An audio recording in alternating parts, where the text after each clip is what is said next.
Welcome to The Explainer. So glad you could join us for part 4 of our History of Money series. Today, we're diving into the work of Sun Yu to uncover something, well, pretty remarkable. We're going to look at how a simple piece of silver wasn't just for buying stuff. No, it was actually the technology that built an entire world order. Sounds wild, right? Let's get into it. So, let's kick things off with a big question. I want you to picture the Mediterranean way back in the 8th century BC. You've got this huge, fragmented world, thousands of cities totally isolated, separated by dangerous seas, speaking different languages. How on earth did all those separate little islands of civilization hook up and become one single massive, buzzing economy? You might think the answer is bigger ships or sharper swords, but you'd be wrong. It was something much, much smaller. A tiny, standardized piece of silver. Okay, so here's where the story really gets going. And believe it or not, it doesn't start with a coin. It starts with a network. You see, back in the 8th century BC, the land in Greece was just tough, rocky, harsh, not great for farming. So a whole generation of young Greeks had no choice but to look to the sea. They packed up, became explorers, and started founding new colonies all across the Mediterranean. Now here's the fascinating part. Even though these new cities were hundreds of miles apart, they were still connected. They had this cultural tether, right? They worshipped the same gods, used the same calendars, but the most important thing they shared was a common understanding of weight and value. Long before anyone ever stamped a picture on a piece of metal, everyone already agreed on what a drachma or a mina weighed. That's the key. I mean, this is such a brilliant concept. You can think of it like this. The software for a massive economy, the shared language of value, was already installed across this huge network of cities. All they were missing was the hardware to run it on. And that's exactly why, once coinage was finally invented, it just took off. It spread like wildfire, because the groundwork was already there. All right, let's fast forward a bit. We're jumping to the 5th century BC, to the city-state of Athens. And this is where things get really dramatic. Athens gets this incredible stroke of luck. A massive silver vein is discovered nearby. But this gift from the earth actually forces the city to make a choice that would literally change the world. And man, what a choice it was.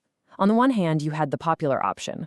Let's just give the silver to all the citizens. A nice little payout for everyone. On the other hand, you had the strategic option. Let's invest this money to defend ourselves from the Persian Empire, this superpower looming to the east. So it was basically a choice between a party today or survival tomorrow. And this is where a statesman named Themistocles steps onto the stage.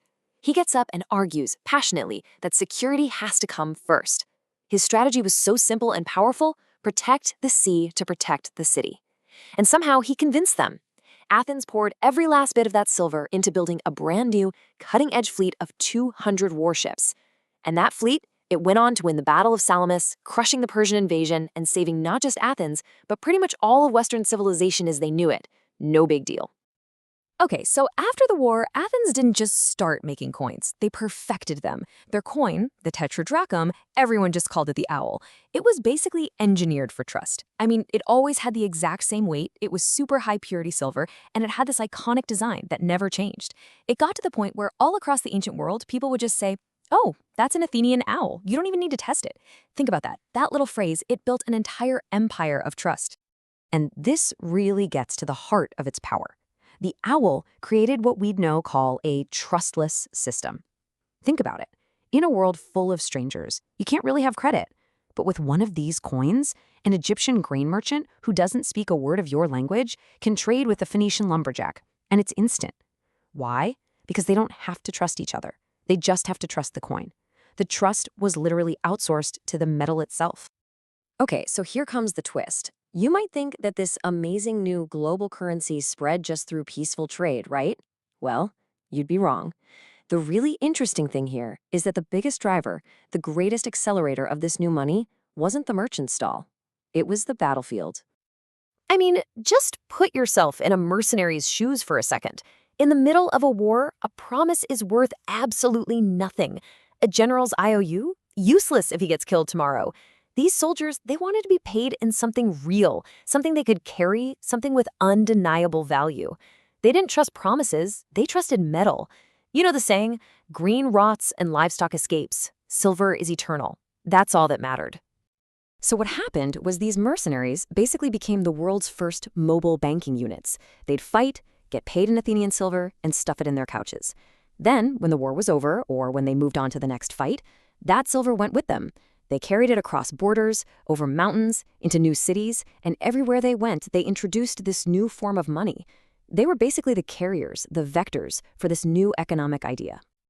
And here's the best part. This isn't just a cool theory. We have the proof. Modern archaeology totally backs this up. We found these hidden stashes, these hoards of owl coins, buried for safekeeping all over the ancient world. We're talking from Turkey to Lebanon, and even way up north in the lands of the Scythian nomads. It's like these buried treasures are drawing a map for us, showing us the true reach of this ancient economy. So Athens builds this amazing system, right? A trusted international currency. But it was just the beginning. One man was about to take this financial technology and use it to do something even bigger, to forge an entirely new world order.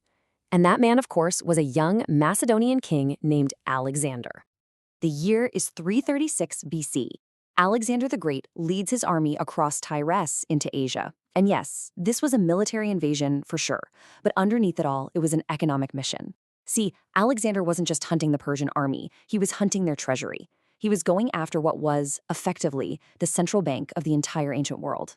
And after a string of incredible victories, he gets it. He captures the great Persian capitals, Babylon, Susa, Persepolis. And what he finds inside their vaults it's just mind-boggling, a literal ocean of metal. We're talking thousands upon thousands of tons of gold and silver collected over centuries as taxes and tribute. And it was all just sitting there, locked away. It was a dead asset, completely useless to the economy. Now this is the moment that changes everything. Alexander could have just kept all that treasure for himself, a giant trophy to show how powerful he was. But he didn't. Instead, he gives a stunningly simple order. Melt it all down. He sets up mints all across his new empire and starts turning all of those priceless static artifacts into cold, hard cash. He turned dead treasure into living, breathing, liquid capital, all made to one single standard. And you have to understand, these new coins weren't just money. They were the mass media of the ancient world. They were propaganda you could hold in your hand. On one side, you have the face of Heracles, but everybody knew it was really supposed to be Alexander. On the other side, Zeus, the king of the gods. The message couldn't be clearer. There's a new boss in town, and his authority comes from the heavens. This coin was a declaration of a new world order, one that stretched all the way from Greece to India. This sudden flood of cash, it fueled everything. It paid for new cities, new harbors, it paid his massive army, it paid for the entire administration of his empire, and it was used everywhere, from Egypt and Syria to Babylonia and even into modern-day Pakistan. Now, Alexander's actual empire, it fell apart pretty quickly after he died. But his money, that monetary standard he created, it survived. It became the economic backbone of the entire region for centuries. It was, for all intents and purposes, the world's very first global currency. All right, so let's zoom out and tie this all together. What's the big takeaway here? What's the journey we've just been on? Well, what we've really seen is a two-step revolution. In part one, Athens showed the world that a standardized silver coin could create trust and power international trade. But then came part two. Alexander took that idea and scaled it up, proving that the same piece of silver could be used to build and manage a massive empire. It became a tool of unification on the level no one had ever even imagined. So, if you remember one thing from today, make it this. For the Greeks, and especially for Alexander, a coin was never just a coin. It wasn't just for buying things. It was the fundamental technology they used to rewire the world, to take all those fragmented pieces and build one single, interconnected economic zone. Money wasn't just an object. It was the architect of a new world. And that, of course, brings us to what happens next. The Greeks may have invented the idea of an international currency, but it was the next great power on the scene, Rome, that would take that idea and perfect it, twisting it into a tool of absolute administrative control. Which leaves us with a pretty heavy question to chew on. How does a state take money, which can be a tool of freedom and commerce for individuals, and turn it into an instrument of total control? How do they link taxes, the military, and the government into one perfect, inescapable loop? Well, that's exactly what we'll be digging into next time as we explore the incredible financial machine of the Roman Empire. Hope to see you then.